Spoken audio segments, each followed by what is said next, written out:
ভাইরে ভাই, কোন দেশে বাস করি? আপনি মাদকের যে ব্যবসা করতেছে, আপনারা মাদক যারা কারবারি করে, মাদক চালানে কারবারি করে, আমরা তাদেরকে না ধরে না শায়েস্তা করে আমরা কি করতেছি, যারা এটা সেবন করতেছে তাদেরকে আমরা ধরতেছি।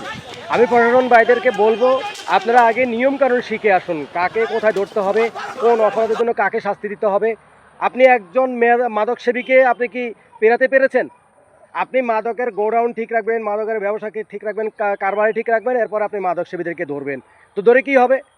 আপনার কোন উদ্দেশ্য ধরেন? মানুষ তো এখন তখন বলবে যে আপনার তাদের কাছে ধরে ধরে তাদের কাছে কমিশন খাওয়া যাবে, তাদেরকে ধরতেছেন। তা আসলে ভাই দেখেন, একটা লোক মাদক সেবন করে, তার কাছ থেকে আপনি টাকা খাবেন কেন?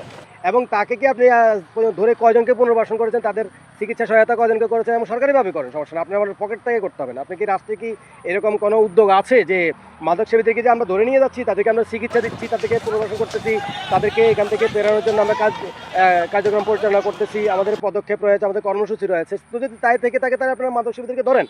পাশাপাশি আপনাদের তো যেখানে ওই যে মাদক উৎপাদন হয়, মাদক বেচা কেনা হয়, যারা এটা ডিলার আছে, আপনারা তাদেরকে একটু সাহায্য করেন। আর প্রত্যেকের তালিকা কিন্তু আপনাদের কাছে আছে, বিভিন্নভাবে আছে। আপনারা অনেক সময় অনেকজনকে ধরা হয়, ধরার পরে তারা মূলত আরও প্রমোট হয়ে তারপর সেখান থেকে বেরিয়ে আসে। অর্থাৎ কোন ব্যক্তির কাছে মাদক আছে সেটা সবাই জেনে যায়।